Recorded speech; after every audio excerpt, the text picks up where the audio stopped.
Bom dia para os que eu não vi. Bom dia aos que nos ouvem pela internet.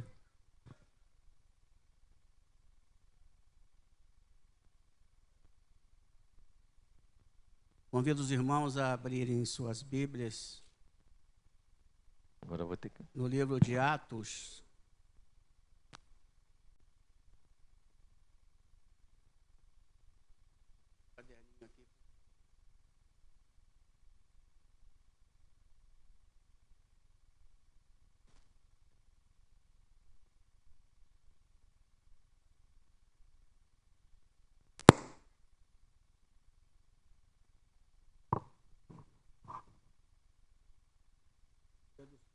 Como hoje é dia dos pais, eu não posso falar muito, eu que não gosto de falar muito. O celular nunca me obedece.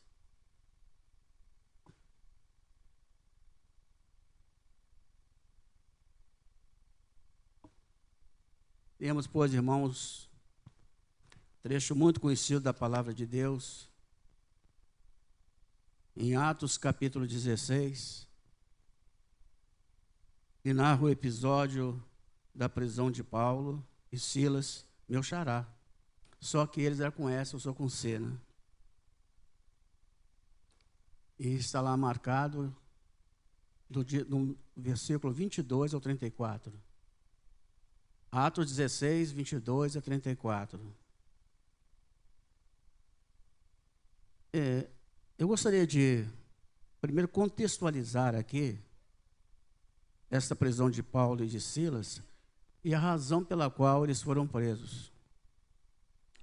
Eles estavam pregando o Evangelho do Senhor Jesus e já há um tempo uma jovem adivinhadora andava atrás deles e dizendo: este é filho, este anuncia o Deus vivo.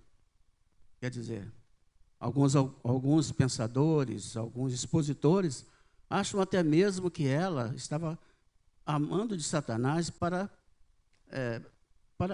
perturbar mesmo dizendo, mesmo reconhecendo serem eles aqueles que anunciavam o Evangelho de Deus em Jesus Cristo. E aconteceu que, uma vez, o demônio que a levava às adivinhações saiu dela, ela perdeu todo aquele poder de dizer o futuro, prever o futuro das pessoas. E os seus donos perderam uma grande quantidade de dinheiro, porque ela dava muito lucro para eles. Percebe bem? Dava uma grande quantidade de dinheiro para os seus donos. E a reação deles não podia ser outra. Arrumaram um meio de até mesmo exterminá-los. É exatamente aqui começa o versículo 22. Né? Eles levaram a multidão realmente contra Silas e Paulo, ou Paulo e Silas. Levantou-se a multidão unida contra eles, e os pretores, rasgando-lhes as vestes, mandaram açoitá-los com varas. E depois de lhe darem muitos açoites, os lançaram no cárcere, ordenando ao carcereiro que os guardasse com toda a segurança. Este, recebendo tal ordem, levou-os para o cárcere interior e lhes prendeu os pés do tronco. Por volta da meia-noite, Paulo e Silas oravam e cantavam louvores a Deus, e os demais companheiros de prisão escutavam. De repente, sobreveio o tamanho terremoto que sacudiu os alicerces da prisão. Abriram-se todas as portas e soltaram-se as cadeias de todos. O carcereiro despertou do sono e, vendo abertas as portas do cárcere, puxando da espada, ia suicidar-se, supondo que os presos tivessem fugido. Mas Paulo bradou em alta voz: não te faças nenhum mal, que todos aqui estamos. Então o carcereiro, tendo pedido uma luz, entrou precipitadamente e, trêmulo, prostrou-se diante de Paulo e Silas. Depois, trazendo-os para fora, disse: Senhores, que devo fazer para que seja salvo? Responderam-lhe: crê no Senhor Jesus e serás salvo tu e tua casa. Naquela mesma hora da noite, cuidando deles, lavou-lhes os vergões dos açoites. A seguir foi ele batizado, ele e todos os seus. Então, levando-os para sua própria casa, lhes pôs a mesa. E com todos os seus manifestava grande alegria por terem crido em Deus. Essa parte aqui do 34, para assim efeito de melhor compreensão dos leitores, ela não modificou o conteúdo não, mas a forma de expressar. Na versão revista e corrigida de Almeida, diz que então, levando-os para a sua própria casa, lhes pôs a mesa, e com todos os seus, e com todos os seus, por causa de sua grande crença, manifestava alegria por ter crido em Deus. É mais ou menos assim. Os irmãos depois dão uma olhadinha lá para ver como que é, mas é a mesma coisa. É interessante observar uma coisa aqui. Esse carcereiro queria se matar, porque quem lê a história de Roma, lê a história da antiguidade, sabe muito bem que o carcereiro que deixava os presos fugirem, eles eram mortos, e não eram mortos simplesmente à espada, eles também eram crucificados também. Eles sofriam horrores antes de morrer. Ora, quando ele pensou que os presos houvessem fugido, imediatamente ele falou: bom, eu já estou morto mesmo. Então, eu com uma só penetração, pegando esse mato aqui, pronto, acabou. Apavorado que ele estava. Né? Mas como os irmãos viram, Paulo os aquietou e disse: nós estamos todos aqui. Todos estamos aqui.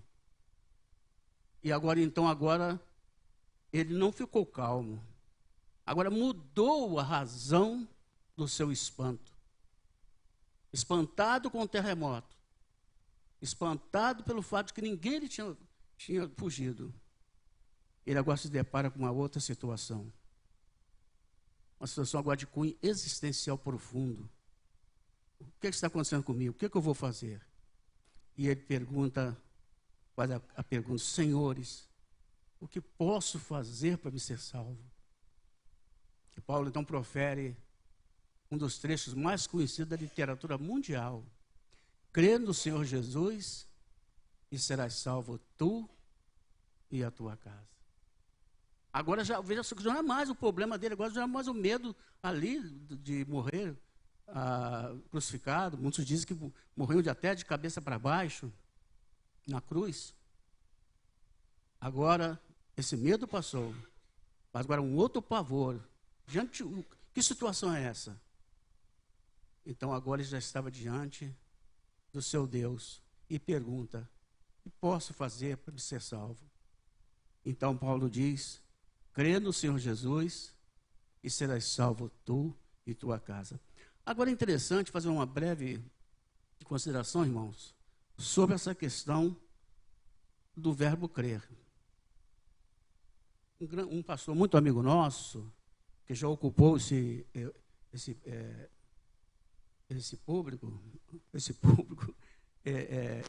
púlpito, ele disse que, num texto muito bonito, ele fez uma diferença entre crer e confiar.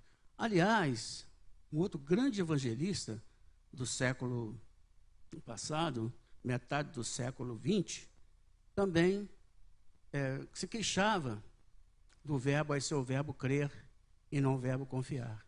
E de certa forma eles estavam certos, porque hoje a palavra crer ela perdeu muito da sua origem, do seu significado original. Por exemplo, muitos dizem assim: eu creio em Deus.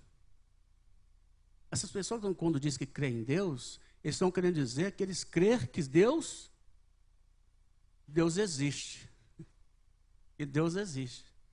Mas se pegarmos a palavra no original, vindo da nossa língua mãe, do latim, crer vem de credere, que deu em português uma outra palavra.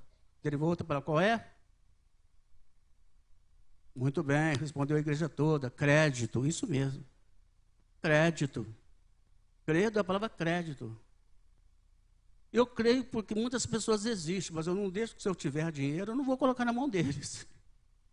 Crer que Deus existe é uma coisa. Crer realmente em Deus é dar crédito. E esse crédito significa depósito. Quem crê, os que colocam dinheiro no banco, na verdade, eles colocam sabendo que está num lugar seguro. Estão dando crédito àquele banco. Agora, para dar crédito àquele banco, para mostrar, o crédito já significa o depósito, depositar lá. Nesse sentido, crer e confiar é a mesma coisa.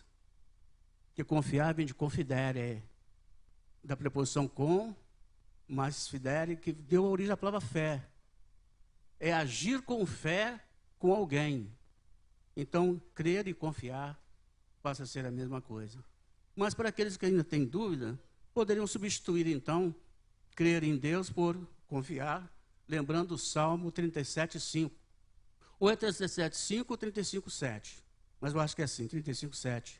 Entrega o teu caminho ao Senhor. E sabe falar de cor? Entrega o teu caminho. Esse mesmo. Entrega o teu caminho ao Senhor, confia nele e ele fará. Esse é o sentido do verbo crer e confiar, a mesma coisa. É entregar. Aliás, eu me lembro de um fato que aconteceu quando eu estava fazendo o ginasial, em que eu aprendi na escola, na aula de ciência, que existem elementos que são portadores de energia. Né? Aí o professor disse, se você tem um bambu verde, não coloque em fio, porque pode estar ali algum desencapado, né? E vocês serem fuzilados, queimados. Agora, o bambu seco não tem problema. Eu fiquei todo empolgado, cheguei em casa contando para minha irmã, de repente aparece algum bambu seco na mão e mandou que eu fizesse essa experiência. Eu falei, sai com esse bambu daí. Quer dizer, eu não dei crédito, eu não acreditei. Eu acreditei que o bambu estava ali, podia ter filho, mas eu não acreditei. Crer é depositar, é entregar, isso é crer. Agora eu gostaria de dizer para os irmãos uma coisa interessante. O ser humano é aquilo em que ele crê. Presta bem atenção nisso. O ser humano é aquilo que ele crê. Porque aquilo que ele crê passa a ser o seu alvo, a razão da sua existência, o seu Deus. Por isso Jesus disse, onde está o seu tesouro, ali estará o seu. Agora, de um modo geral, todos nós temos fé, todos temos um Deus. Aliás, eu aprendi isso recentemente, de maneira mais clara, num livrinho pequenininho que o pastor me emprestou, e eu perdi, não sei onde está, por isso eu não devolvo a ele. Karl Barth. Todo mundo tem um Deus, todo mundo tem fé, todo mundo vive por alguma coisa. Isso é inevitável. E só há duas escolhas, duas situações. Agora nós entramos num momento crítico. Ou escolhemos como alvo os bens terrenos, ou os bens eternos, ou escolhemos ser Senhor e Salvador de nossas vidas, ou vamos ter como Senhor e Salvador de nossas vidas, nós mesmos. Olha, Tim Keller, num livro muito bonito, que eu estou lendo, Encontros com Jesus, ele diz de muito clara, que o pecado acaba se resumindo numa coisa, é o homem mesmo se tornar o Senhor e Salvador de si mesmo. E é aí que está o momento exatamente da escolha. Escolhendo ou os bens eternos, ou escolhendo os bens materiais perecíveis, ou escolhendo a si mesmo como Senhor e Salvador, ou então escolher o verdadeiro Deus na pessoa de nosso Senhor e Salvador Jesus Cristo. E aí eu quero fazer um confronto entre dois tipos de pai. O pai liberto, ou melhor, o pai escravo do ego, escravo do pecado, ele sempre se considera o seu Senhor, o seu Deus. E ele coloca os bens materiais acima dos bens eternos. Essa é uma diferença. O pai liberto por Cristo escolhe os tesouros eternos, ao passo que o pai escravo do ego, repetindo, prefere os tesouros deste mundo materializados no dinheiro. O pai escravo do ego preocupa-se em deixar os bens materiais terrenos para os filhos. Eu aqui quero fazer uma ressalva. Todos aqui que têm pais, ou melhor, todos que têm filhos, colocaram os filhos na escola, ou estão colocando. Fiz muito bem. Meu pai, com todas as suas dificuldades, lutou muito para que eu me formasse. Eu nem sei de onde eu tirava dinheiro, porque eu não saía do Maracanã também, e me formei. Claro que o pai tem que se preocupar com isso. Tem que se preocupar com o futuro do filho, no sentido de arrumar uma profissão, né? Conseguir seus meios de viver. Mas o pai escravo do pecado, a herança com que ele se preocupa, a herança que ele quer deixar para os filhos são bens materiais. Eu me lembro de agora, recentemente, uma mãe entrevistada, na hora de sair para votar, de uma forma arrogante, eu vou votar pensando no futuro da minha filha. Mas que futuro é esse? Que futuro? Tá bem. Ela estava pensando realmente no futuro em relação aos bens materiais, às posses, às condições, o status quo, a situação em que ela ia se encontrar. Não é isso? Pensando no futuro das minhas filhas. Mas a palavra de Deus deixa tão claro isso, que estas coisas, embora necessárias, elas são coisas efêmeras, que quer dizer passageiras. A palavra efêmero quer dizer isso mesmo, apenas um dia. Estou pensando no futuro da minha filha. O pai escravo do pecado, o pai escravo do seu ego, cheio de orgulho e egoísmo. Esse pai que tem como ele próprio o seu Salvador e Senhor, ele só pensa nos bens materiais. E o Senhor Jesus chamou-os de loucos. Loucos. O que tens para quem deixará? É uma escolha a fazer. Ou deixamos que o Senhor de nós mesmos, sejamos nós, o Salvador a nós mesmos, que os bens materiais seja a razão de nosso viver, ou então entregamos ao verdadeiro Deus, acreditamos no verdadeiro Deus, toda a nossa vida, tudo que nós temos, começando por nossa família. Então, devo dizer para os irmãos, nesta manhã, que a maior herança, e eu acabei não botando lá o título, botei? Ah, botei, tá vendo? Que a maior herança que um pai pode deixar para os filhos é um exemplo de uma vida vivida na presença do seu Deus. É uma vida que mais tarde, olhando para trás, ele pode dizer, eu recebi esta grande herança, e essa é a maior herança que eu pude ter. O exemplo de uma vida de obediência, calcada na fé, na humildade e no amor. A maior herança que o meu pai me deixou, apesar das suas falhas e dos seus erros, mas eu me lembro quando eu era criança, perto do fogão a lenha, de barro, ele cantando aquela música, aquele hino lindo, que já não, acho que não faz parte mais do nosso cantor. Bem de manhã, embora o céu sereno, vigie e ora, porque o coração pequeno pode um temporal abrigar. A mamãe mexendo no angu, eu com o olho mais no angu do que... Mas esse culto doméstico tem marcado toda a minha vida. A maior herança que um pai pode deixar para o filho é o exemplo de uma vida de fé, de humildade e de amor. E aí, nesse amor acima de tudo ao nosso Deus, intrinsecamente ligado ao amor ao próximo. Não se pode amar um sem amar o outro. O Senhor Jesus ensinou isso, a Bíblia toda ensina isso. Amor aos seus filhos, um amor sincero. Não que o pai tem que ser perfeito, por isso que entra a humildade. Eu acho muito bonito, eu já vi isso.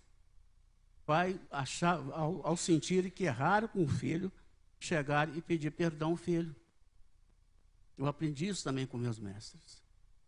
Então, todos nós somos falíveis. Então, por isso que é uma vida de fé no Senhor, entregando tudo para Ele, inclusive a nossa família, os nossos bens e tudo, de humildade, de amor. E aqui eu gostaria de dizer uma coisa. O pai, evidentemente, que ele tem uma parceira, não é isso? O Dia dos Pais eu posso incluir também a Fátima, que está ali me olhando, marcando a hora de eu parar de falar. Tudo bem? Mas olha só, não podemos esquecer disso. Houve até um pensador, cujo nome agora não me vem à lembrança, que disse que uma das provas do pai amar o filho é amar a mãe dos seus filhos. Olha que coisa bonita, hein? Vou repetir. Prova de amor pelos filhos é uma prova, fica provado, no amor que ele tem à sua esposa, a mãe de seus filhos. São parceiros, os dois são a sua carne. Então, queridos, é isso. Resumindo, dizer que crer é entregar tudo. É entregar tudo na mão de Deus. Crer em Deus é crer na sua palavra. Eu me lembro de um senhor muito humilde, e uma vez ele disse para mim assim, ele viu que eu estava em uma certa crise, ele disse assim: Silas, a gente não pode deixar de confiar na palavra de Deus. O pastor Celcino também disse: Silas, confia no poder de Deus, confia na sua palavra. Ele disse: eu tenho experiência. Este é o legado que os pais têm que deixar para os filhos. Uma vida de exemplo, uma vida brilhante, que, como diz lá em Hebreus, que a fé, mesmo depois de mortos, aqueles heróis do Velho Testamento, a sua fé ainda estava falando. Como que nós ainda hoje sentimos essa herança que nos foi deixada por homens realmente que escolheram acima de tudo o Senhor Jesus e os bens eternos, fazendo os bens materiais um meio para glorificar a Deus, tornando-os também bem eternos. Que Deus abençoe, queridos, e que nós possamos hoje sentir como o carcereiro de Filipos, né? Que com toda a sua casa tornou-se cheio de grande alegria pela sua fé em Deus. Que Deus nos abençoe, irmãos queridos.